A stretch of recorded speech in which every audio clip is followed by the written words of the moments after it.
Curious about how to keep your copywriting actually sounding like you and not some AI version of you? Join us in this episode of the Scenic Route with Naomi Greenstein as we explore the art of blending technology with a personal touch to create messages that truly resonate and avoid the pitfalls of AI.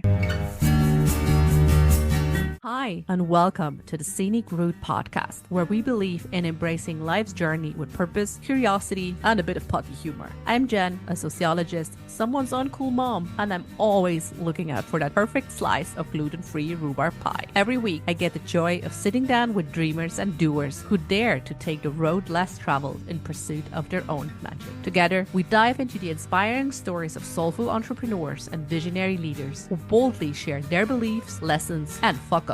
Excited? So am I. You're exactly where you're meant to be. And now, let's take this conversation off the beaten track. Naomi Greenstein is an SEO-friendly copywriter for service-based brands and businesses. Her focus with each project is to craft strategic, conversion-driven copy that aligns with her clients' ideal audiences and attracts the right kind of qualified leads while they sleep. When she's not helping her clients make their copy their number one salesman in their business, you can likely find her binge-watching The Office, choreographing a new combo for her dance students, or whipping up something delicious in the kitchen. How we use our words and how we can make the best out of the words we use. And I'm super excited to talk to a copywriter about ChatGPT. I'm done. I mean, we talked briefly about it. I talked briefly about it with Rachel K. Albers, where we both admitted that we used ChatGPT at some point. Are there instances where you as a copywriter, Naomi, also use ChatGPT, or you're like ChatGPT free and you can, I don't know, have it as a stamp on your website? I definitely I've used it once or twice for strategy and things like that, or if I'm really struggling with how to structure an email. But I hear all the time people like training the AI to write in their brand voice. It could be that I am a copywriter, so I don't need to rely on it the same way that, a business owner juggling a lot of other things might need to.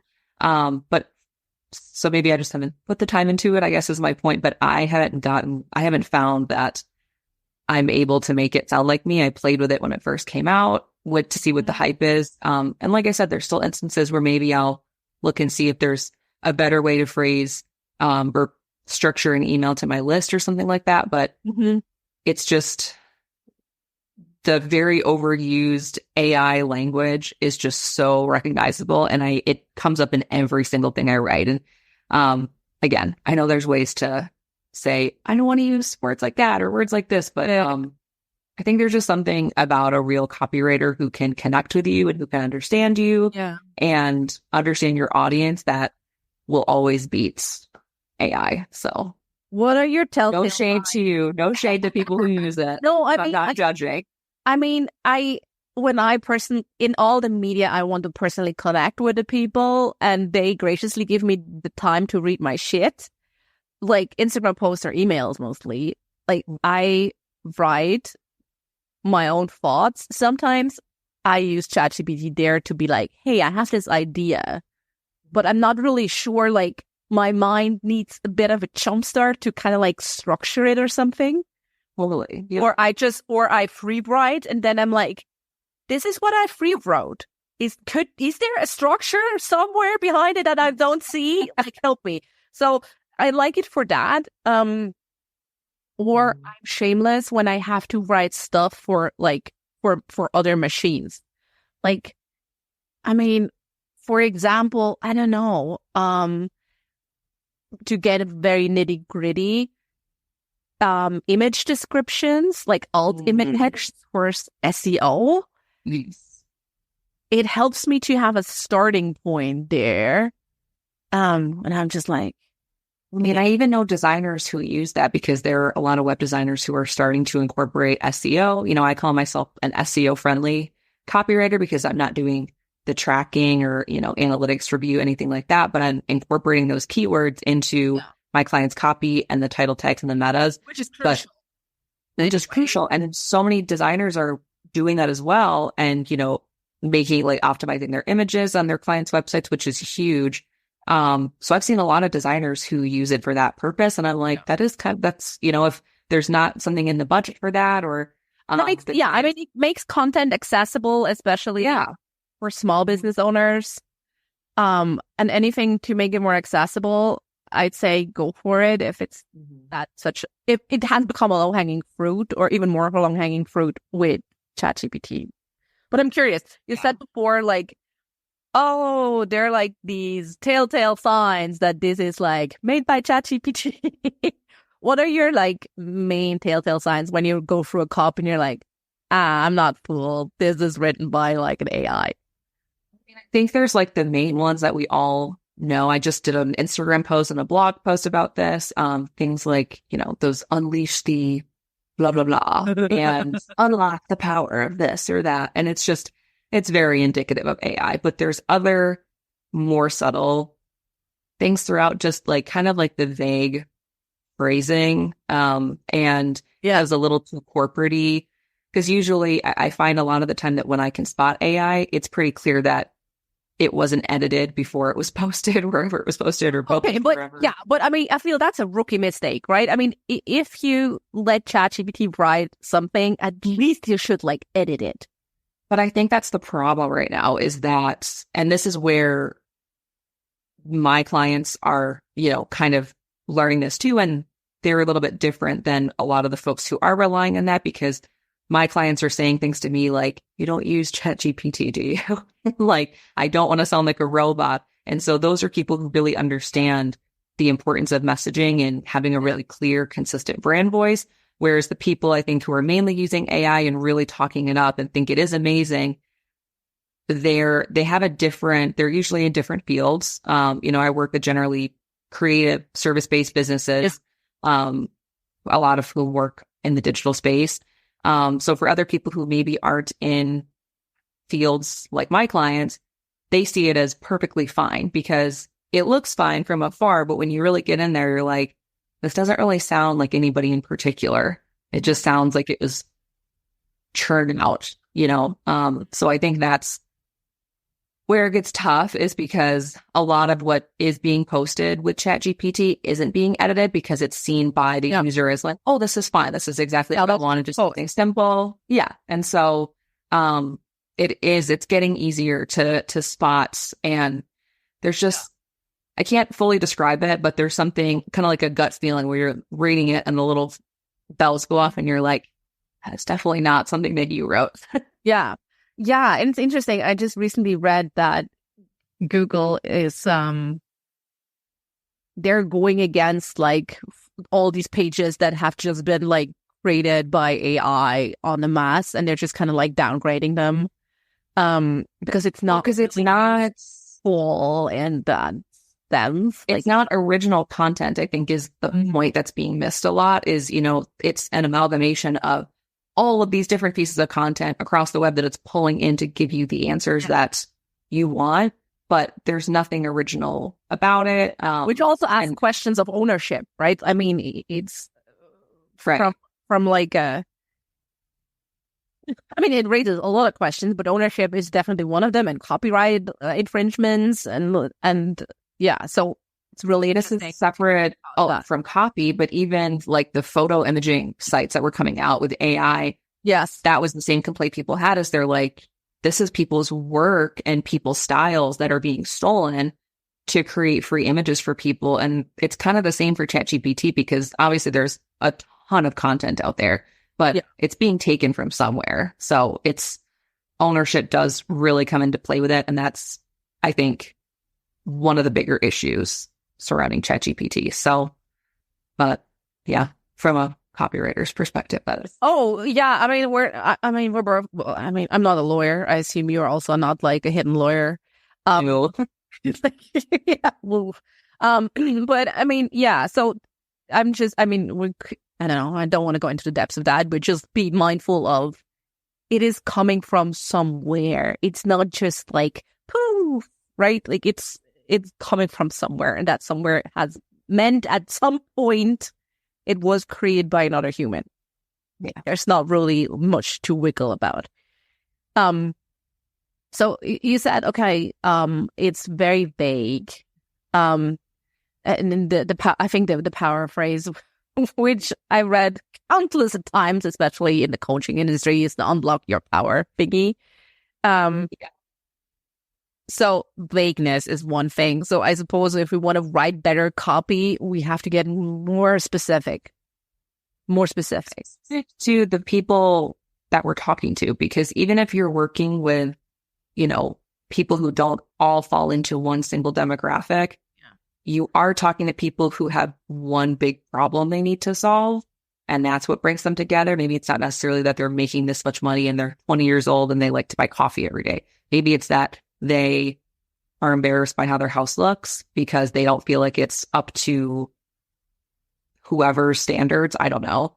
And we want to talk to that. And we want to talk to, without, being gross and making them feel shitty about it, because that's not, it doesn't feel authentic. It feels gross. And we don't want to work with people because they feel shamed. That's like a kind of a crappy way to run a business, in my opinion. But it's getting specific into what that person you're trying to work with or target with your messaging is feeling and what they're going through and what their obstacles to working with you are right now. So specificity is really, really key. And that's, unlock the power of whatever. It's like, what does that even mean at the end of the day? What does it mean?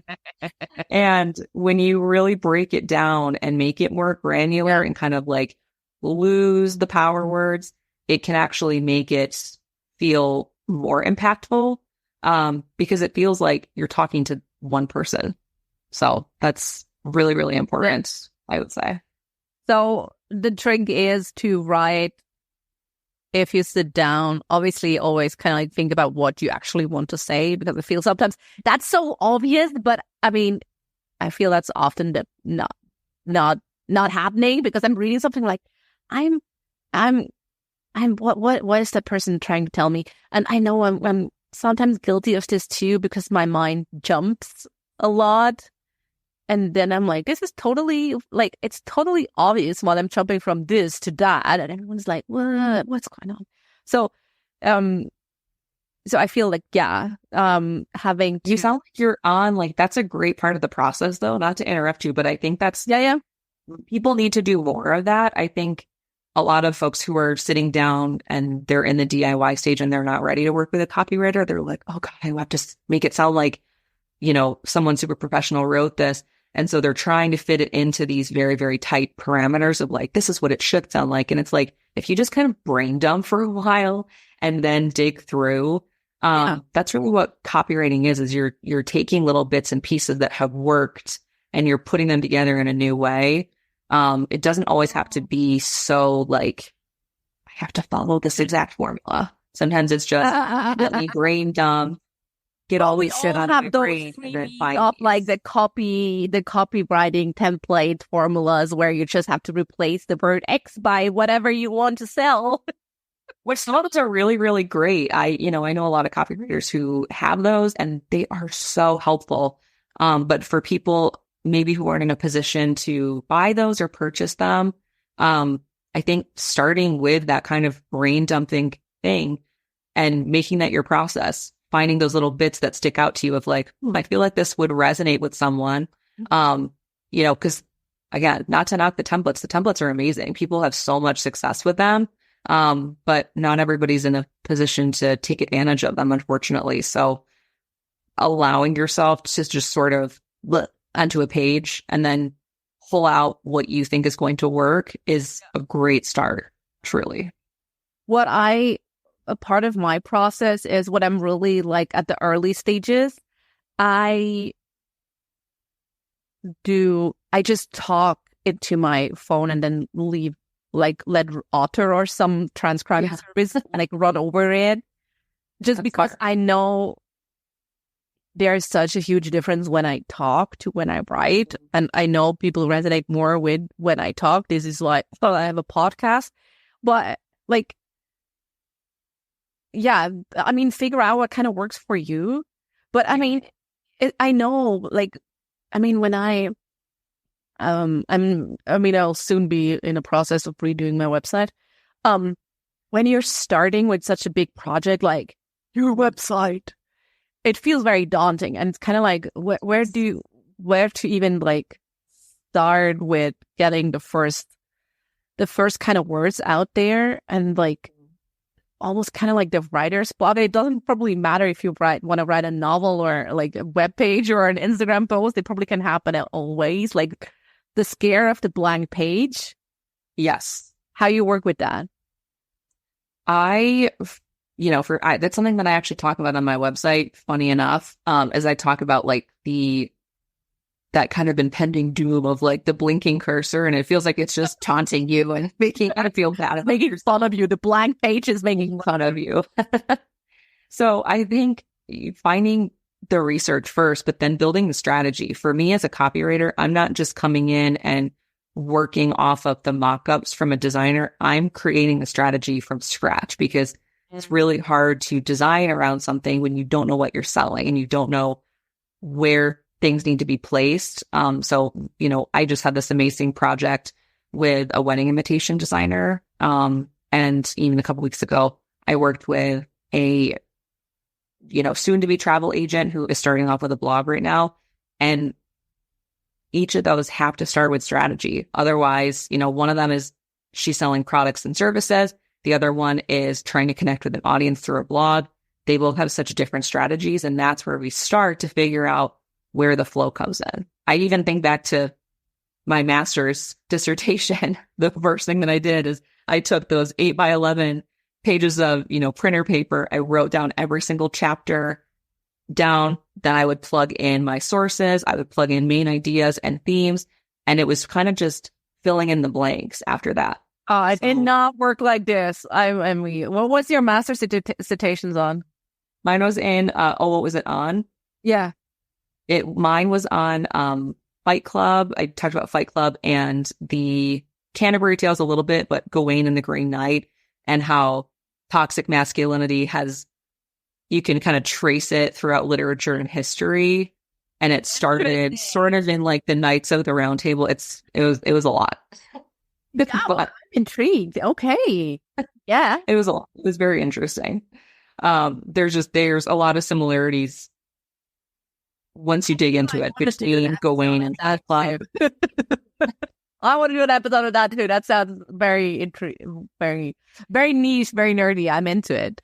Oh yeah, it was very nerdy. It was a long summer of writing. But even my dissertation started with mapping the whole thing out, because once the website or the sales page or whatever is fully mapped, you're kind of just filling it in with the copy, which sounds easier than it is, I think, but it does make it substantially easier. I guess so. And it shows the difference between a pro copywriter and just someone who happens to write copy. Like, what chapter? Like, I mean, yeah, I had to do basic chapter outlines because that was like requested and to hand like in my dissertation. But I'm like, no, I just kind of like, I don't know. I free wrote first and then kind of like, oh, okay, no, this needs to go there and there. Like working. Well, now I need to know what your dissertation was on. Can we? Oh, yeah. I even have it here. I can show. Oh, we had to do this ridiculous thing of actually binding it in like a real ass fucking thing. I have mine too. I know. Is this the Irish thing? I'm wondering. So I wrote it on. Okay, behold. I pull out all the stops for the title. So it sounds impressive. A comparative visual framing analysis of the Republic of Ireland and the Swiss Confederation, unraveling the complex relationship between tourism, national and cultural identity, and place branding. I think we should trade. We should trade. Mine was blue, and I also used gold font, by the way. So great minds. Yeah, that is hilarious. And I did the whole thing.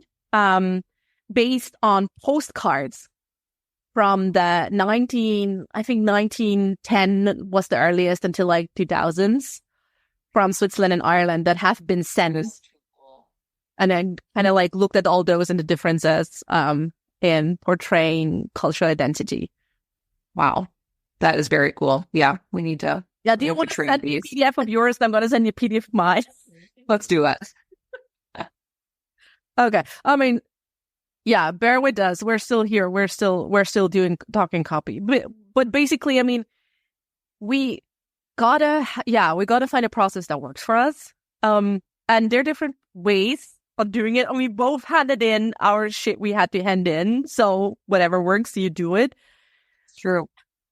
I'm curious, when like you're working, like you're taking a new project, or what is the thing you wished people would tell you in the briefing? So whenever you're listening in and thinking of like sourcing out your copy to a pro, what are the things people need to have in place before it actually kind of makes sense to work with a copywriter? What should they know? What would you ideally know before you before you put your pencil to work?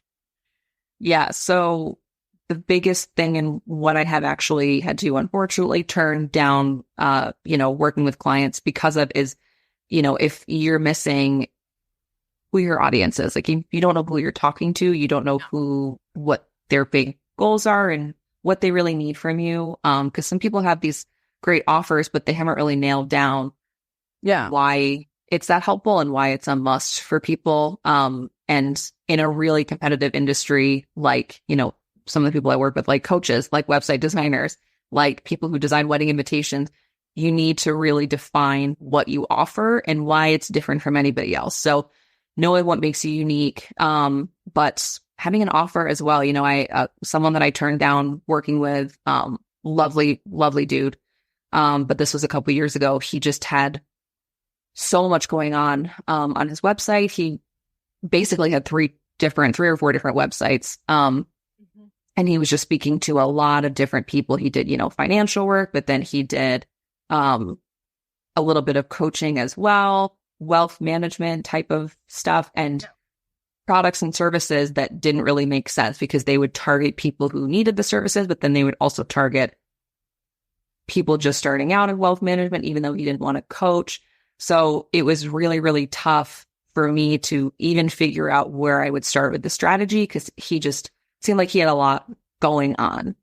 And I'm not a person who's going to waste someone's time or investment if I don't think I can do a good job based on, what that client might have at the moment. So, so again, I had to turn him away, just temporarily until he kind of refined his audience and his offer suite a little bit further. But those couple of things are really, really crucial, because, I can't read your mind. I wish I could. Sometimes it would make it easier. Like something like So I realized that's like the information that I need to write super informed copy that's going to resonate with the right people and make you money. That's, we want to sell your services in an ethical way, but we want to make it, we want it to help you build a really sustainable business that brings in the right people. So what in that I'm glad you brought it up, ethical marketing. What does that mean to you? What do you understand by ethical marketing?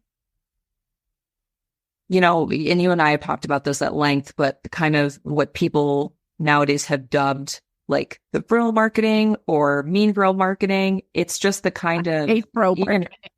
Yeah. Don't we all? All the too much testosterone. Like I can't. It's just the kind of marketing really where you, like we mentioned earlier, where you're using these kind of false pressure tactics or shame and guilt to write kind of, manipulative messaging that just makes people feel shitty. Yeah. And it's what people have come after the beauty industry and the fashion industry for years, is it's, profiting off of making people feel like they're not good enough just by themselves. Mm-hmm. And that's that there's an outside solution. Like if you buy this coaching program, everything will be solved. You'll unlock your power. Unlock your power. And it's just like kind of like the dangling of the carrot that you're never going to get. And I even find myself, falling into it sometimes. It's like the shiny object syndrome. And we all just have to like pull ourselves out of it and be like, we don't need this crap. That's not the way to sell. And, there's I think her account is called Why Don't You Say Something? But she's a woman on Instagram who I believe she's a nurse. I hope that I got that right. She actually left the coaching industry to pursue healthcare. And she talks now about how having been in the coaching industry for such a long time, she's really, seen how toxic and like the kind of just icky tactics that they use. And it's just really interesting to see because you'll come across it in their copy, in their messaging, not just on their website, but in their Instagram and how they're talking directly to the camera. And it really alienates people more than it's, makes them feel comfortable with you. So, not a good tactic. I have a kind of like an intermezzo, but I want to talk about this more. But you just said like the book, or no, not the book, the Instagram account, Why Don't You Say Something? That reminded me of, I just recently read Hey Hon by Emily Paulson. I don't know if you know it. It's Hey Hon is the subtitle is like sales, sisterhood, supremacy, and the other lies behind multi-level marketing. And she has been an MLM marketer, like really, really successfully. And she kind of like goes into what happened behind the scenes, like all the culture and how they were like forced to communicate. Yeah. And it was really like making you feel ick the whole time. So anyway, if you're listening in and you maybe watched the Lula Rich documentary, that book should be next up on your reading list because it's really, really good. So Matzo concluded, going back to the, like what you said, sometimes I realize myself, oh shit, no, I'm reacting because of some of those pain point marketing triggers. And I mean, same, right? And that's why like this stuff, or all these like pain point marketing and false scarcity and like download timers and all that shit. I mean, it's based on psychological principles. Like we are wired in a way to react on those, and that's why they're so successful. So never feel bad about it, because people use it purposely to make you feel bad, to get you stuff, and you're just being human. That's all you're guilty of. You're being human. Like it's like the dangling the carrot, and there's ways to, address fear and address objections and things like that without making people feel gross about it and like they're doing something wrong or they're screwing up somehow. Yeah. I have a client who, I shared a couple of things about a new client who launched, and I had other clients kind of coming in and just, I really was feeling the love. Just a lot of them flooded my inbox and were, offering a lot of praise, for the work that I've done for them and the messaging we've worked together to create. And one of them mentioned to me, I have a line in her website that says, erratic, misaligned strategies have no place here. And she, she's a brand consultant, but a lot of people, she said to me, have commented on it, how much they love it, because that is a huge fear. It's a huge objection people have before working with someone like my client, because they have seen so many misaligned strategies that feel very erratic and feel very like, like they don't make sense. And they don't fit the brand or the goal or whatever. Yeah. And so addressing that up top of being like, we don't do that here. It's a way to touch on that pain point a little bit without really sticking the knife in and making people feel without adding shame, right? Like, yeah. So there's ways to do it, but the other way does sell, but it's not always going to get the best. Yeah, that's the return. I feel there's more and more of a shift where I feel more people are becoming aware, or at least like in my bubble, or in your bubble probably too, because probably I have like a similar bubble, where people are like realizing what these certain, I don't know, style of copywriting does to them, and like how they feel at like uneasy when they read certain copy, or how they suddenly like I don't know, edging on their seat or just how how their body reacts. Yeah. They're like, no, fuck this shit, not here for it. So do you see that too, or is it just my wishful thinking?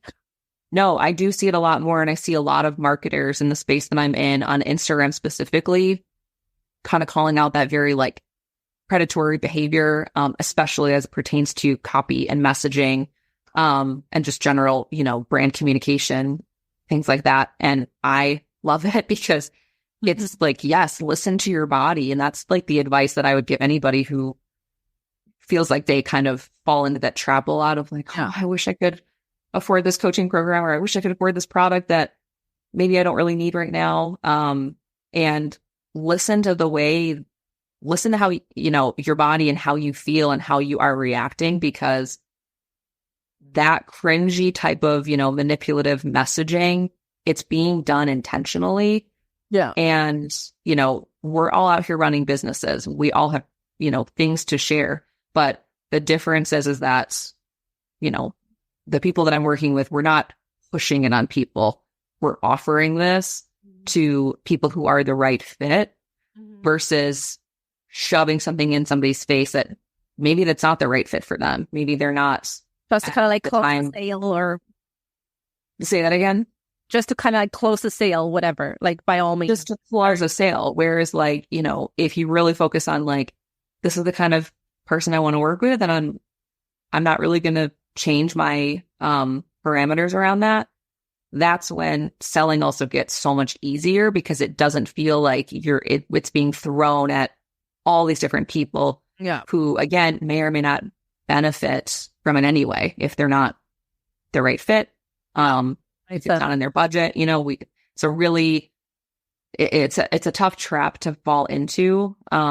So yeah, just writing ethical copy that's very sincere and genuine is the way to go.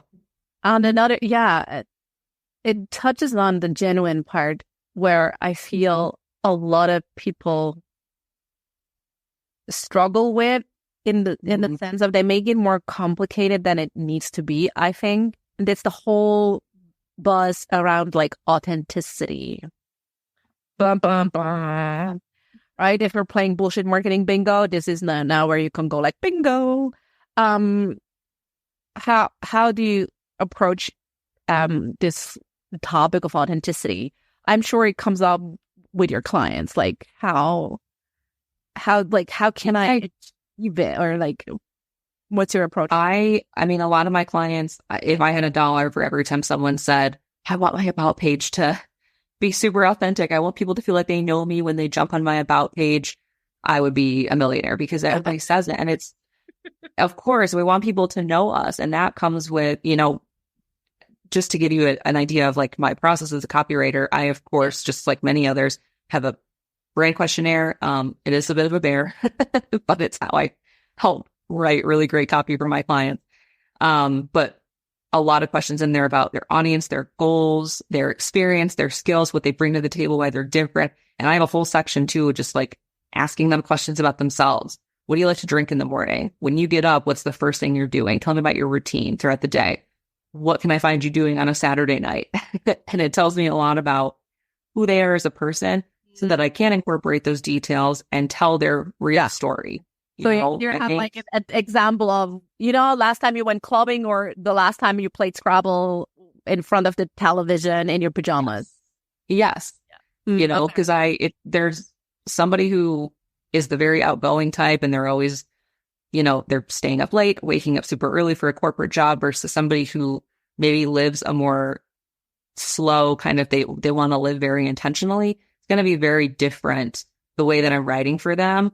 But I also always tell my clients that I want to talk about who you are. We obviously, it can't be all about the clients on their websites. We need to still make it about their clients, their audience, who they want to work with, so that there's room for a connection there.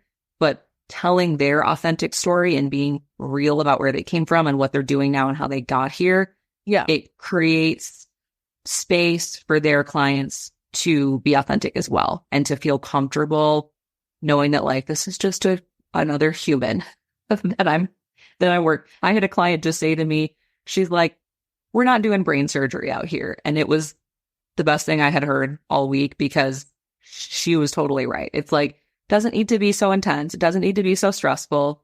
We're just humans trying to help each other out. I don't want that to sound too like hippy dippy, whatever, but no, but it's true, right? I mean, I always like when I do brands, it's always the thing you always have to start with is the person who owns the brand. And yes, there has to be aspects of it for the potential client, like otherwise you're not gonna make a single sale. But I feel it has to start with you, and because I've seen it like often that people have like this super polished brand or copy, and it's not them. And I'm glad you kind of like ventured out into a bit of the woo territory. But if you have ChatGPT write for you, and it kind of like gives you like I don't know, something is kind of like off. It feels the same if you hire like a super polished copywriter that maybe like from a technical point of view crafts perfect copy, but you have not, let's say, the energetic capacity to back it up. I feel there's also like this disconnect. Like there is, and it's funny you say that because consistency too is very important. And it's full circle. I had a post also recently about catfishing or I did not audience. Read every single post you put out. I'm sorry. All I can say, this is my very good prep process, which is not, but yeah. But you make a great point though of being consistent and being who you are. And again, I'm not the copywriter for everybody. And I work with, creative service providers. I'm not the person for a very handful of people. So, but it's fine. Yeah. I'm not working with like people in the manufacturing industry or, medical necessarily. Health and wellness is one thing, but, very like corporate, like pharma, medical type things. I'm not doing that because I do want to work with people who just have like, the kind of business where we can show their audience who they are and let them be a little bit more real. Which is not always possible when you do have a very corporate brand that makes total sense. But yeah, consistency is key. And that's why, I never start a project without getting on a discovery call with a person. And then we have a kickoff call once we've decided to work together as well, because I need to know who you actually are. I need to know what you sound like, what your voice is like, how you communicate, some of the words or phrases that you use typically, because that's how we make sure that when people do see your website and they're like, oh my God, I have to work with this girl. And then they book a call with you. They're not shocked by the person who shows up on the Zoom call, because that's also kind of a jarring experience when you're like, I was expecting this person. Yes. I mean, I'm getting this, expectation management is half the game. We have to, it does need to be true to who you are because you're working with people in real life, whether it's in a physical or a digital capacity. You are communicating with these people and they need to know that they need to feel confident that you are who you say you are. So, writing messaging that's really consistent to who you are and what you value and what you're like as a person, it's huge for creating trust. Yeah, absolutely. And especially also thinking about the consistency has two ways to look at it, right? One is the consistency across platforms. Like, yes, I mean, or the consistency if I read your copy and then hear you talk and it's like, what, wait, what, who is that? But also just the consistency in terms of you putting out content. I mean, you may or may not be on social, like this hasn't necessarily to do with Instagram, but you have to make some sort of marketing for your business, whatever it is. Right? And I find when you just like, you have a hard time when it's just empty words, right? I mean, there might be brilliant empty words, but they're not yours. Yeah. That it's hard for you, or I've seen it in my clients too, that it's hard for them to keep creating content. Because it's just because you're kind of writing for like a facade. You're writing, it feels like you're writing for someone who is totally different from you. Whereas when I have a friend who we've been friends since college, we chat every single day, and she's always saying to me, whenever she reads my emails or my social posts, she's like, I always hear your voice in my head saying it out loud, because she's like, I just know you so well. And this is how you write is exactly how you speak. And it's, I've had clients who, you know, that's a great compliment. People have said that. I like that. Thank you. But it's really a testament to, again, like how it creates trust and creates genuine connection when you're showing up as yourself. And to your point too, it does make it easier to create content when you're just like, this is who I am. This is how I'm showing up. So definitely makes your job easier, I would say. Yeah, I guess. Absolutely. So so anyone who's thinking now like, oh, okay, I'm intrigued. I want to work on my copy again, or I'm ready to outsource. What are, oh no, now I'm going into want to know something different. Okay. Who in like the online space, maybe on Instagram or wherever, like who are the people in your opinion who do copy really, really well? Like who do you look to for inspiration?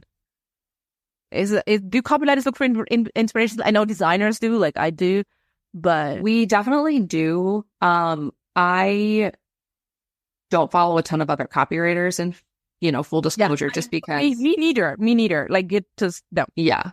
I feel like it kind of, for me, it becomes a little bit of like an echo chamber, and I'm seeing a lot of the same. So I follow a lot of designers and things like that. But I do a lot of research at the start of every project. And that's like, besides the actual copywriting, that is the most time consuming part for me, because I am looking at this place and that place and this website and this sales page.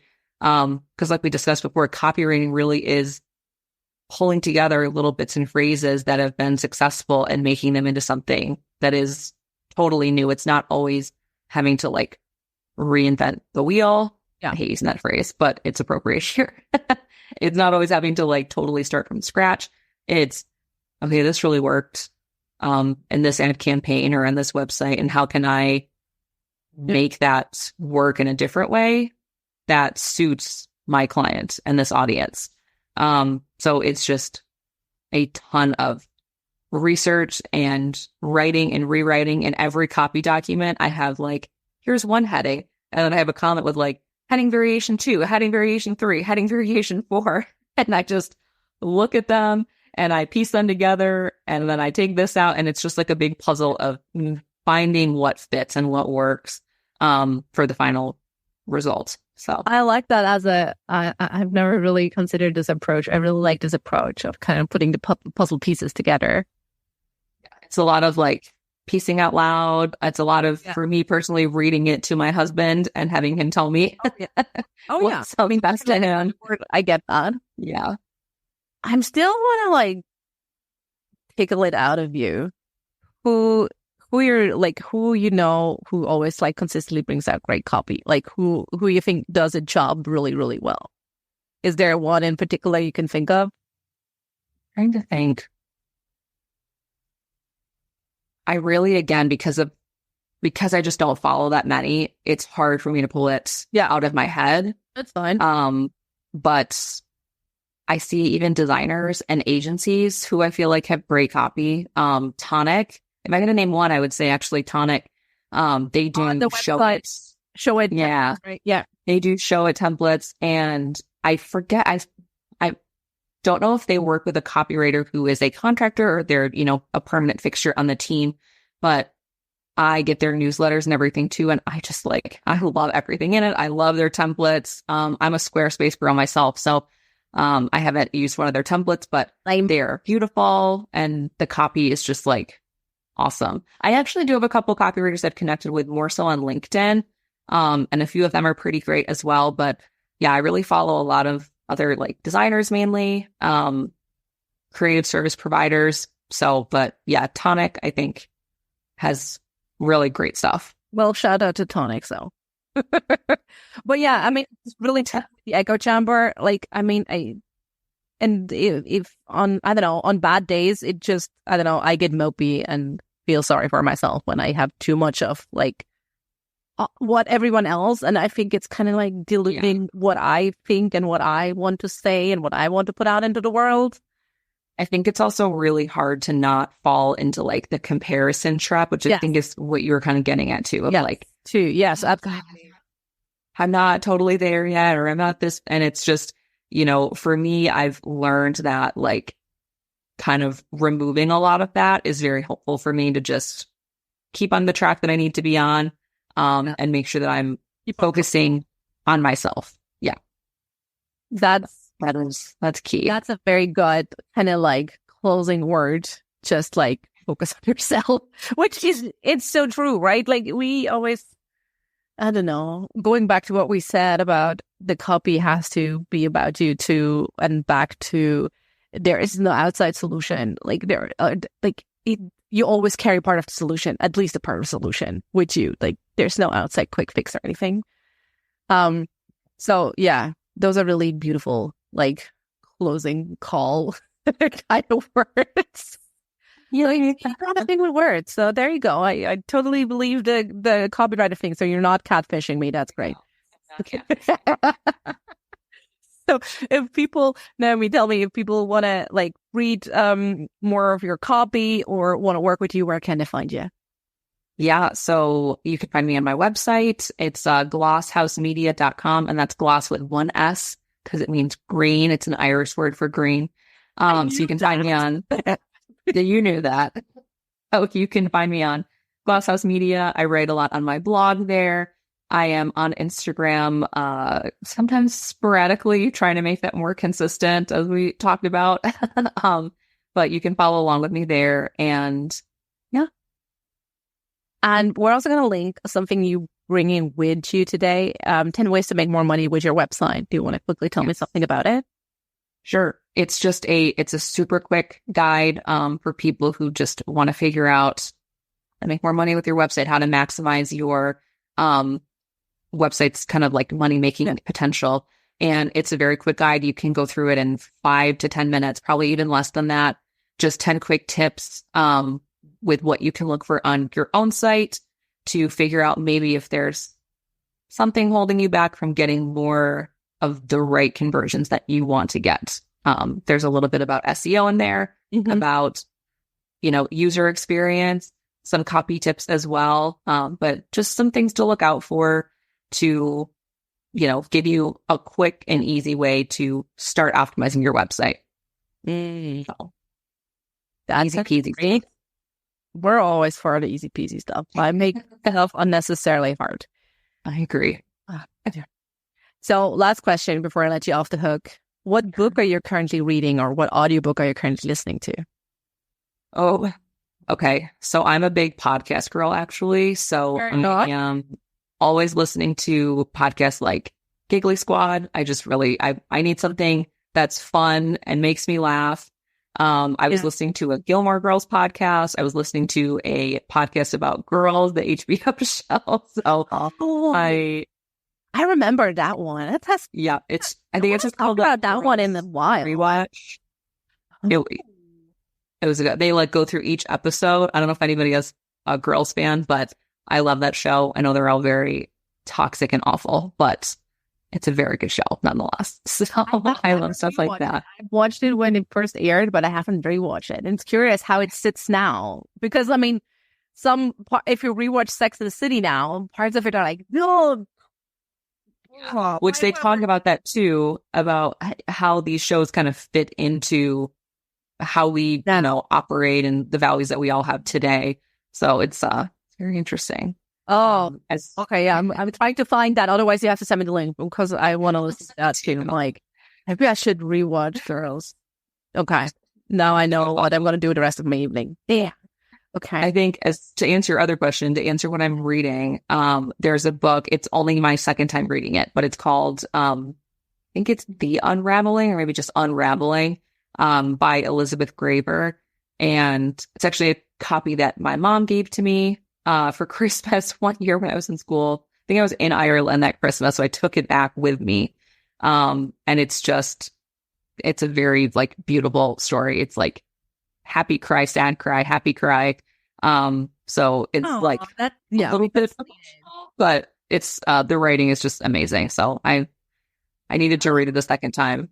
So I love how you said I've on like almost kind of like unapologetically. I'm like, oh, this is only the second time I'm reading it. I'm like, girl, how many times are you rereading books? I used to read The Great Gatsby every summer. I don't know what's wrong with me. I read The Glass Castle about 15 times. I'm a weird comfort rereader, rewatcher. I watch the same shows over and over. So, which shows I do have that too. Like it's a comfort thing, right? Because when you're like, oh yeah, it's kind of like, and now I feel bad because I've never read The Glass Castle once.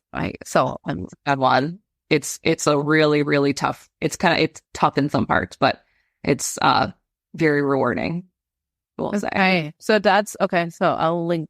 Okay, we're gonna link that in the show notes too because it's all going up on the Scenic Route kind of like book recommendation. So whenever you finished rereading The Glass Castle for the 16th time, you can go there and find something else. Perfect. We have also fiction and non-fiction. We do both. Love that. I'm going to use that. So, Naomi, thank you so much for being on the Scenic Route with me. Thank you for having me. This was so fun. And just like that, we've reached the end of another journey together on the Scenic Route podcast. Thank you for spending time with us. Curious for more stories or in search of the resources mentioned in today's episode? Visit us at scenicroutepodcast.com for everything you need. And if you're ready to embrace your scenic route, I've got something special for you. Step off the beaten path with my Scenic Route affirmation card deck. It's crafted for those moments when you're seeking courage, yearning to trust your inner voice, and eager to carve out a path authentically, unmistakably yours. Pick your Scenic Route affirmation today and let it support you. Excited about where your journey might lead? I certainly am. Remember, the Scenic Route is not just about the destination, but the experiences, learnings, and joy we discover along the way. Thank you for being here, and I look forward to seeing you on the Scenic Route again.